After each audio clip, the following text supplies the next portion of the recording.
A empresa fica com o Henrique. A casa e os terrenos também. A Marina não precisa disso. Ela já tem a vida dela. Naquele domingo, fui até a casa do meu avô, em Campinas, porque meu pai havia dito que precisávamos conversar sobre a Valente Materiais e Construções. Quando cheguei, o almoço já estava quase pronto. O cheiro de carne assada vinha da cozinha, meus tios conversavam perto da varanda e, do lado de fora, algumas crianças corriam pelo jardim. Minha mãe me viu entrando. Marina, seu avô está no escritório. Daqui a pouco ele fala com você. Assenti e deixei minha bolsa sobre uma cadeira. Eu estava indo até a cozinha quando passei pelo corredor e ouvi meu nome. Parei. A porta do escritório estava entreaberta. Lá dentro estavam meu avô, Antônio, meu pai, Augusto, e meu irmão, Henrique. A empresa precisa ficar com o Henrique, disse meu avô. Meu corpo ficou imóvel. Meu pai respondeu sem hesitar. Oi, Zai. Antônio continuou. A casa também. E os terrenos. Não podemos dividir tudo e enfraquecer o patrimônio. Houve alguns segundos de silêncio. Esperei meu pai dizer alguma coisa. Qualquer coisa. Talvez lembrar que ele tinha 2 filhos. Mas Augusto apenas falou. A Marina não precisa disso. Ela já tem a vida dela. Meu avô soltou um som de aprovação. Exatamente. Marina estudou, tem carreira, mora em São Paulo. Ela sabe cuidar de si mesma. Engoliem seco. Mais uma vez, minha independência estava sendo usada contra mim. Então Antônio disse. Henrique é quem vai continuar os Valente.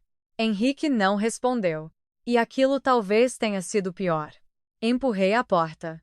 Os 3 olharam para mim. Isso o quê? Meu pai se levantou imediatamente. Marina. Não. Eu quero ouvir. Olhei para meu avô. O senhor acabou de dizer que Henrique vai continuar os Valente. Então eu sou o quê? Antônio não demonstrou vergonha. Apenas ajeitou os óculos. Marina, não faça uma cena. Fazer uma cena? Dei um passo para dentro. Vocês estão decidindo quem merece a empresa, a casa e os terrenos da família e eu é que estou fazendo uma cena? Augusto tentou interromper. Não é assim. Então explica como é. Meu pai ficou calado. Olhei novamente para Antônio. Eu também me chamo Valente. Meu avô suspirou, como se estivesse explicando algo óbvio para uma criança. Claro que se chama. Então qual é a diferença? Antônio olhou rapidamente para Henrique antes de voltar os olhos para mim. Você sabe que não é a mesma coisa. Aquela frase me atingiu de um jeito estranho. Não porque fosse nova, mas porque, pela primeira vez, alguém tinha dito em voz alta aquilo que minha família passou minha vida inteira me ensinando através de pequenas decisões. Henrique era um valente. Eu apenas carregava o sobrenome. Porque ele é homem? Perguntei. Meu pai fechou a expressão. Marina, chega. Eu perguntei para o vô. Antônio apoiou as mãos sobre a mesa. Henrique tem uma responsabilidade diferente. Um dia ele vai ter uma família, filhos, vai continuar o nome. E se eu tiver filhos? Meu avô não respondeu diretamente. Você vai construir a sua vida. Quase ri. Era impressionante como eles conseguiam transformar exclusão em elogio. Eu era independente. Eu era capaz. Eu tinha minha própria vida. E todas essas qualidades sempre apareciam exatamente quando precisavam explicar por que eu deveria receber menos. Saí daquele escritório, sem discutir mais. Mas, naquele momento, eu ainda não entendia a parte mais cruel. Para entender por que meu próprio avô achava que meu sobrenome valia menos que o do meu irmão, eu precisava voltar muitos anos. Ao dia em que Henrique nasceu. Porque foi naquele dia que meu irmão se tornou o futuro dos Valente. E meu pai, pela primeira vez na vida, descobriu como era estar do lado de cima. A família Valente era conhecida em Campinas havia décadas. Meu avô, Antônio Valente, comandava a Valente Materiais e Construções, empresa que crescera junto com o patrimônio da família. Para ele, porém, preservar os Valente significava muito mais do que manter uma empresa funcionando. Significava preservar o nome. E Antônio tinha ideias muito claras sobre quem deveria fazer isso. Homem continua o nome. Mulher constrói outra família. Ouvi essa frase muitas vezes. Meu pai, Augusto, Era o filho mais novo de Antônio. E, antes do nascimento de Henrique, ser o caçula naquela família significava passar a vida tentando provar que merecia ser ouvido. Meus tios mais velhos ocupavam os melhores cargos na empresa, participavam das decisões importantes e eram consultados primeiro sobre praticamente tudo. Quando Augusto tentava opinar durante uma reunião, frequentemente ouvia: "Deixa seu irmão falar, Augusto." Ou meu avô encerrava a discussão: "Você ainda precisa aprender." Meu pai odiava aquilo. Eu me lembro de ouvi-lo reclamar com minha mãe depois dos almoços de domingo. Para o meu pai, eu vou ter 50 anos e ainda vou ser o caçula que não sabe de nada. Sônia tentava consolá-lo. Um dia ele vai reconhecer você. Durante muito tempo, não reconheceu. Então os netos começaram a nascer. Meu tio mais velho teve 2 meninas. Outro tio teve uma filha. Uma das minhas tias não teve filhos. Depois eu nasci. Quando meu avô chegou à maternidade, olhou para mim no colo da minha mãe e sorriu. Uma menina saudável. Graças a Deus. Ele me pegou nos braços, tirou algumas fotos e foi embora. Meu nascimento não mudou absolutamente nada dentro da família. Augusto continuava sendo o filho mais novo. Continuava esperando sua vez de falar. Continuava abaixo dos irmãos. 4 anos depois, Henrique nasceu. E tudo mudou. Meu avô entrou no quarto da maternidade quase eufórico. Pegou meu irmão no colo, olhou para o rosto dele e disse: "Finalmente nasceu quem vai continuar os valentes." Eu era pequena demais para compreender aquela frase. Meu pai não era. Augusto sorriu como eu raramente o tinha visto sorrir. Henrique não era apenas seu filho. Era o primeiro e único neto homem daquela geração. E de repente, meu pai possuía algo que nenhum dos irmãos tinha. Nos meses seguintes, pequenas coisas começaram a mudar. Augusto passou a ser chamado para reuniões das quais antes ficava de fora. Meu avô começou a perguntar sua opinião. Na empresa, ganhou responsabilidades maiores. Nos almoços de família, Antônio colocava Henrique no colo e dizia diante dos outros: "Esse aqui ainda vai cuidar de tudo isso." Meu pai adorava ouvir. Os mesmos irmãos que durante anos o tratavam como caçula agora precisavam aceitar que o futuro da família, pelo menos na cabeça de Antônio, passava pela casa de Augusto. Pela primeira vez, meu pai tinha posição. Tinha importância. Tinha poder. O estranho é que ele sabia exatamente como era ser considerado menos importante. Passou anos ressentido porque os irmãos falavam por cima dele e porque meu avô decidia que sua opinião valia menos. Ele poderia ter olhado para aquela estrutura e percebido o quanto era injusta. Não fez isso. Porque, quando a injustiça finalmente começou a beneficiá-lo, ela deixou de parecer tão injusta. Augusto não queria mais destruir aquela hierarquia. Queria apenas garantir que continuasse do lado certo dela. E Henrique era a razão de ele finalmente estar no topo. Eu só levaria muitos anos para entender que, a partir daquele momento, meu irmão não seria apenas o filho favorito. Ele seria o símbolo da posição que meu pai passou a vida inteira querendo conquistar. Minha infância foi cheia de pequenas lições sobre o lugar que cada um de nós ocupava naquela família. Eu sempre gostei de números. Enquanto outras crianças reclamavam das aulas de matemática, eu gostava de entender por que uma conta funcionava. Mais tarde, comecei a me interessar por dinheiro, custos e pela forma como uma empresa conseguia crescer sem gastar mais do que ganhava. Aos 13 anos, durante um almoço de domingo, ouvi meu avô e meus tios discutindo uma compra para Valente Materiais e Construções. Eles falavam sobre aumentar os pedidos de um fornecedor. Fiquei ouvindo por alguns minutos até perguntar: "Mas se o preço do transporte aumentou, comprar mais dele não vai diminuir a margem?" A mesa ficou em silêncio. Antônio olhou para mim, surpreso. "Onde você aprendeu isso?" Eu fiz as contas. Meu avô pegou o papel que eu tinha usado e conferiu. Por alguns segundos, achei que finalmente ouviria algo diferente. "Talvez. Você leva jeito para isso." Mas Antônio chamou Henrique. "Vem aqui." Meu irmão se aproximou sem entender. Meu avô entregou o papel para ele. "Sua irmã entende dessas coisas. Você devia aprender com ela." Depois olhou para mim. "Marina, você devia ensinar isso ao Henrique." Foi naquele momento que comecei a perceber uma coisa estranha. Até quando eu demonstrava talento, o destino daquele talento parecia ser meu irmão. Conforme crescemos, Antônio começou a levar Henrique para a empresa. Meu irmão passava algumas tardes andando pelos depósitos, conhecendo funcionários e acompanhando reuniões que mal entendia. Eu queria ir também. Uma vez perguntei: "Posso ir com vocês?" Antônio respondeu: "Hoje é coisa entre mim e seu irmão. Mas eu gosto da empresa." Meu avô sorriu. "Você vai ter muitas oportunidades na sua vida." Henrique, então com 15 anos, parecia mais interessado no celular. Antônio colocou a mão no ombro dele. "Presta atenção, rapaz. Um dia isso tudo vai ser seu." Olhei para o galpão. "Eu vou?" Ele me encarou. "Você vai construir sua própria vida." "Mas eu também sou valente." "Claro que é." Esperei. Então ele completou: "Mas não é a mesma coisa." Meu pai estava ao lado. Olhei para Augusto esperando que dissesse alguma coisa. Ele apenas fechou a expressão. "Marina, não discute com seu avô." Aquilo se repetiu de formas diferentes durante anos.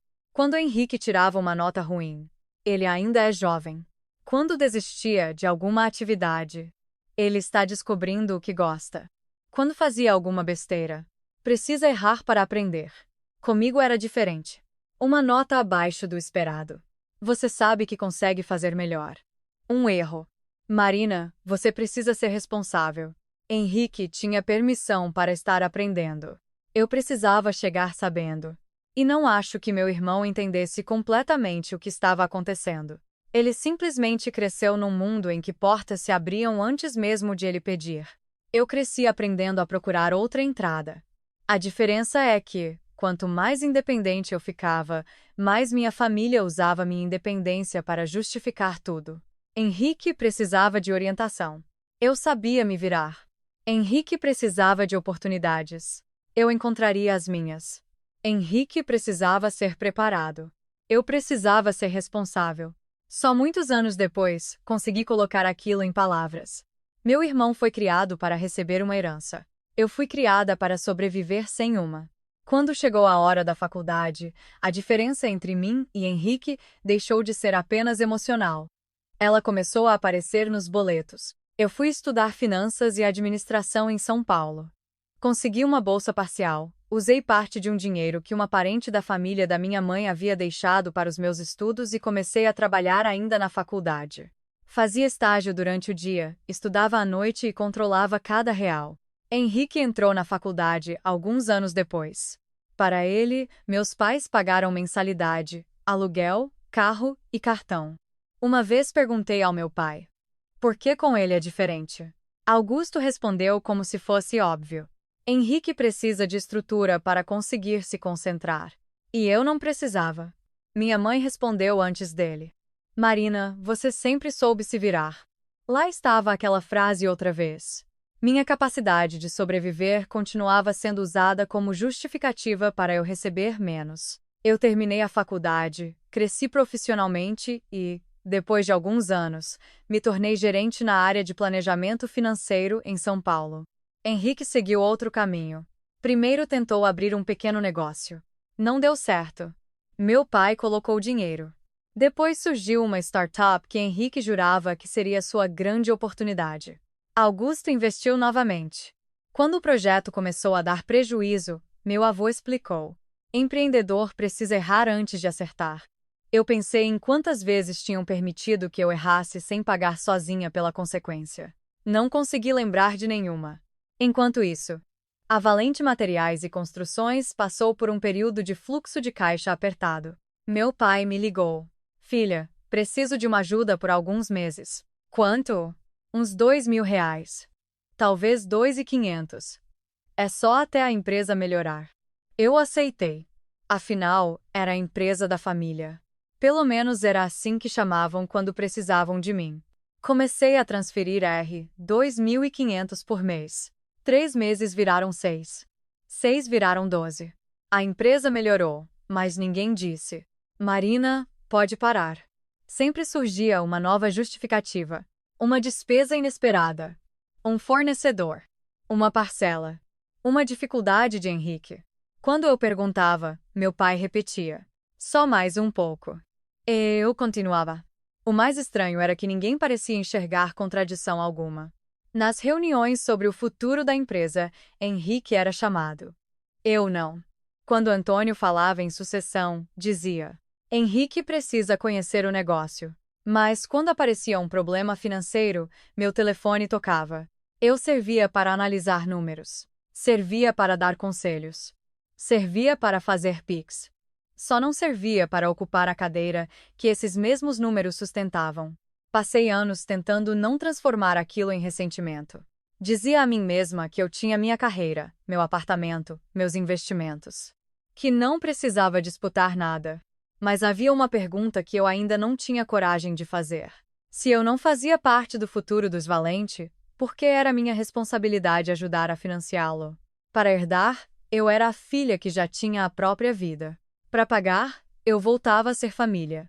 Eu não era valente o suficiente para receber. Mas, sempre que eles precisavam de dinheiro, eu era valente o suficiente para ajudar. Quando voltei para São Paulo, não chorei. Talvez devesse ter chorado. Meu próprio pai e meu avô tinham acabado de discutir meu lugar na família como se eu nem estivesse presente. Mas eu trabalhava com finanças havia anos. Quando alguma coisa não fazia sentido, eu não começava pelas emoções. Começava pelos números. Abri o notebook, entrei na minha conta bancária e puxei os extratos dos últimos anos. Pix. Transferências. Pagamentos. Comprovantes. No início, eu só queria descobrir quanto havia enviado para meus pais, desde aquela primeira ligação de Augusto dizendo que a empresa precisava de ajuda por alguns meses. Criei uma planilha. 2,5. 2.500 novamente. Algumas transferências maiores em meses específicos. Fornecedor. Emergência. Caixa da empresa. Ajuda Henrique. Continuei somando.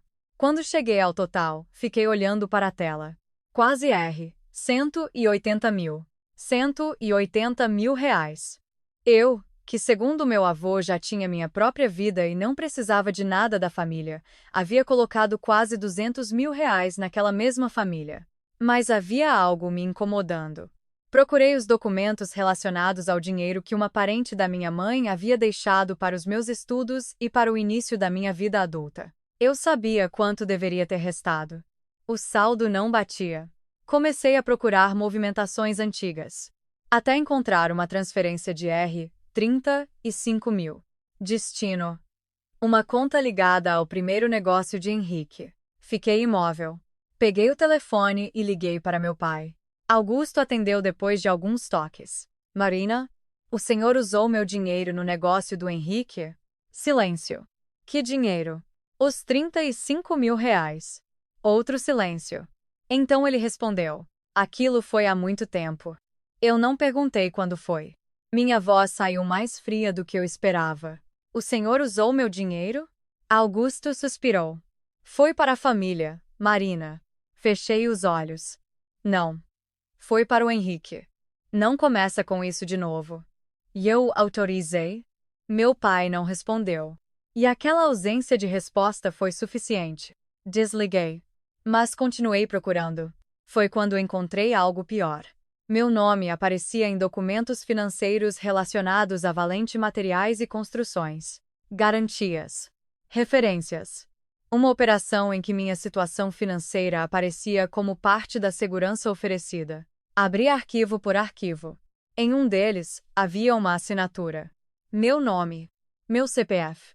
Minha informação financeira. Senti o estômago gelar. Eu me lembrava de ter assinado documentos para meu pai anos antes, quando ele disse que precisava atualizar alguns cadastros da empresa. Mas não me lembrava de ter concordado com aquilo. Muito menos de ter entendido que meu patrimônio e meu crédito poderiam estar ligados às obrigações deles. Foi naquele instante que tudo mudou. Até então, eu conseguia chamar aquilo de favoritismo. Henrique recebia mais. Henrique era protegido. Henrique seria o herdeiro. Eu podia odiar aquilo e ainda dizer que era uma escolha deles. Mas aquilo era diferente. Eles não queriam apenas dar o patrimônio dos Valente ao meu irmão. Queriam usar a estabilidade que eu construí sozinha para garantir que ele continuasse no lugar que haviam escolhido para ele. Olhei novamente para os R. 180 mil. Depois para os R. 35 mil. Depois para meu nome nos documentos. E finalmente entendi a lógica da minha família.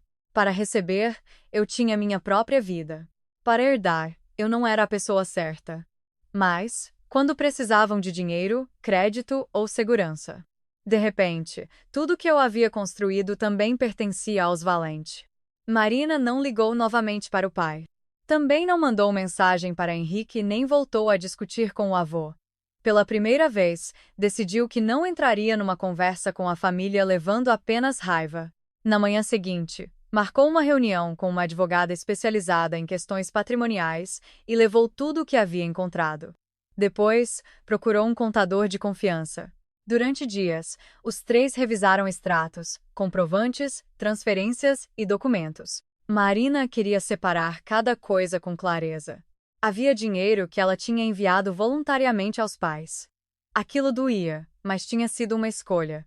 Havia despesas que começaram como ajuda temporária e, pouco a pouco, foram tratadas como obrigação.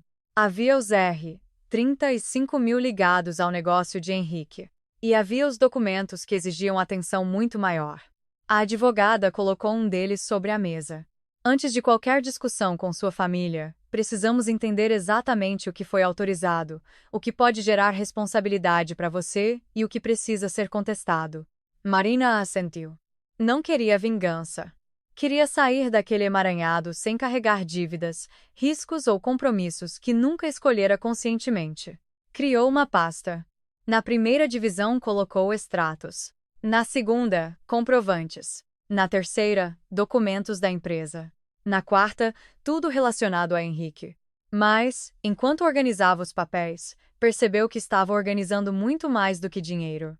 Começou a anotar lembranças. A competição escolar para a qual viajara praticamente sozinha porque Augusto estava ocupado levando Henrique a um evento. As tardes em que Antônio levava o neto para conhecer a empresa. A faculdade que ela financiara com bolsa, trabalho e economia. O aluguel de Henrique. O carro de Henrique. O cartão de Henrique. O primeiro negócio. A startup. As inúmeras vezes em que ouviu: Henrique precisa de apoio.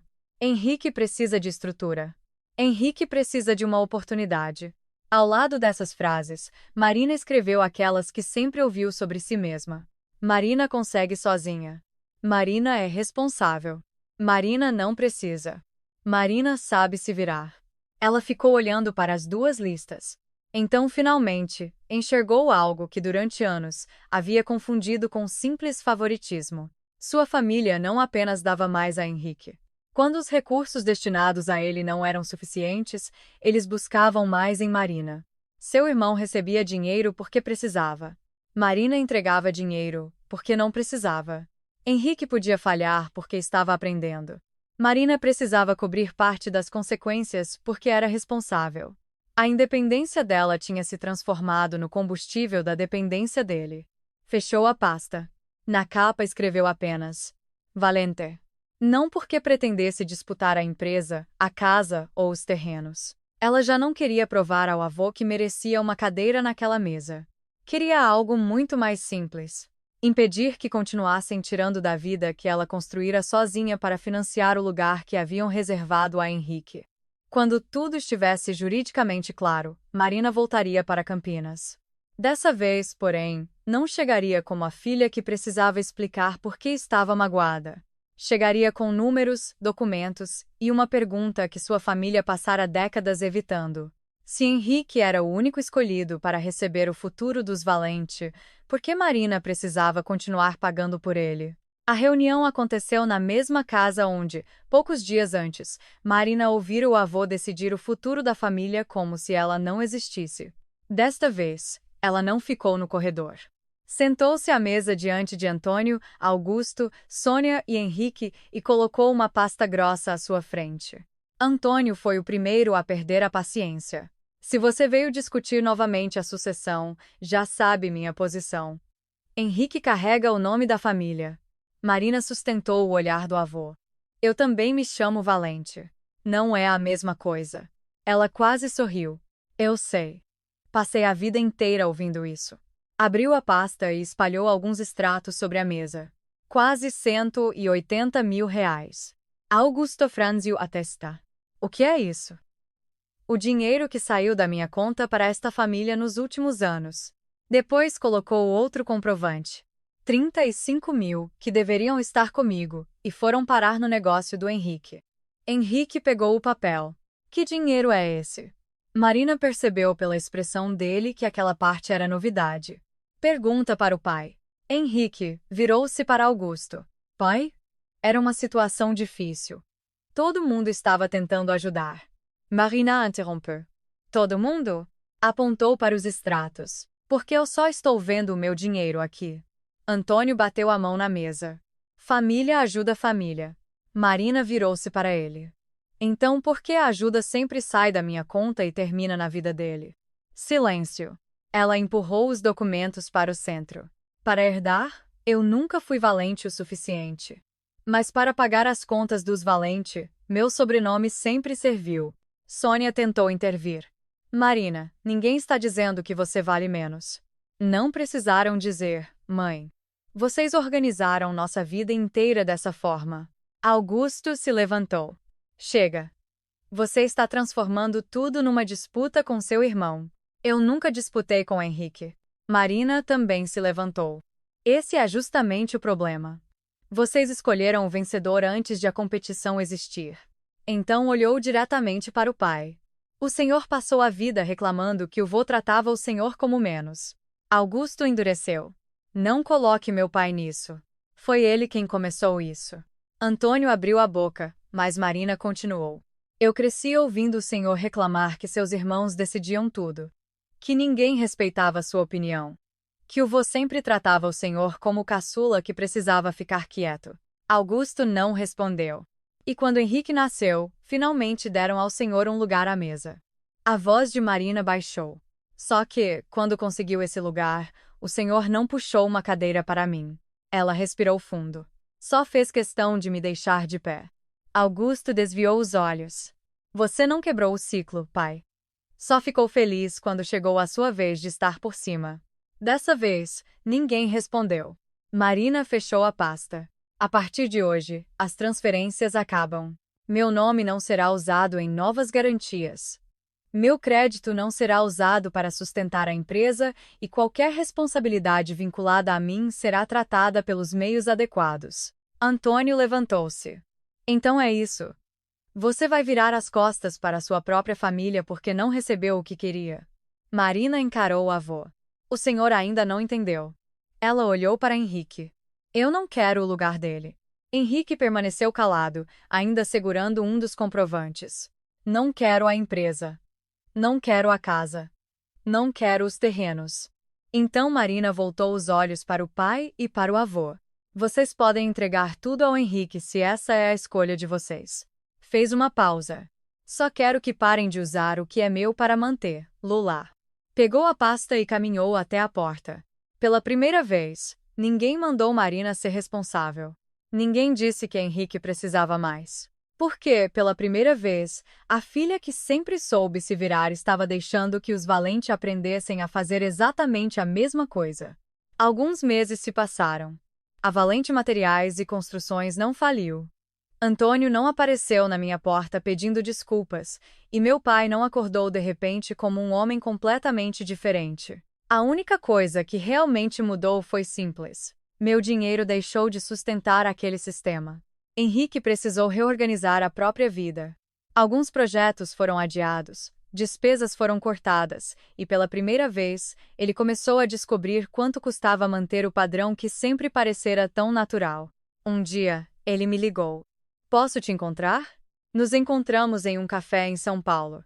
Henrique parecia diferente. Não derrotado. Apenas menos seguro de que o mundo funcionaria automaticamente a seu favor. Depois de alguns minutos, ele disse: Eu não sabia de onde vinha tudo. Olhei para ele. Você nunca perguntou. Ele abaixou os olhos. Oi, Zay. Não pedi desculpas por dizer aquilo. Henrique também não tentou se defender. Eu cresci ouvindo que um dia tudo seria meu. Acho que comecei a acreditar que isso significava que alguém sempre resolveria as coisas antes de chegarem até mim. Aquilo não apagava o passado, mas era a primeira vez que meu irmão parecia enxergar o mecanismo que o havia protegido. Nossa relação não se consertou naquele café. Mas talvez tenha começado ali. Com meu pai e meu avô foi diferente. Mantive distância. Augusto ainda achava que eu tinha exagerado. Antônio continuava acreditando que Henrique deveria preservar o nome e o patrimônio dos Valente. E eu parei de tentar convencer-los. Numa noite, sentada no meu apartamento em São Paulo, abri a pasta que havia levado àquela reunião. Extratos antigos. Comprovantes. Documentos. Ao lado dela havia uma fotografia da família e uma proposta profissional que eu recebera naquela semana. Durante anos, meu pai acreditou que poder significava finalmente conseguir um lugar importante à mesa dos Valente. Meu avô acreditava que poder era decidir quem merecia herdar aquela mesa. Eu tinha aprendido outra coisa. Poder era poder me levantar dela. Passei a vida tentando provar que eu também era uma Valente. Até perceber que nunca fui eu quem precisava provar alguma coisa. Fechei a pasta e aguardei. Eles podiam dar o nome, a empresa, a casa e os terrenos ao Henrique. Essa escolha era deles. O que não podiam mais fazer era usar a minha vida para pagar por isso.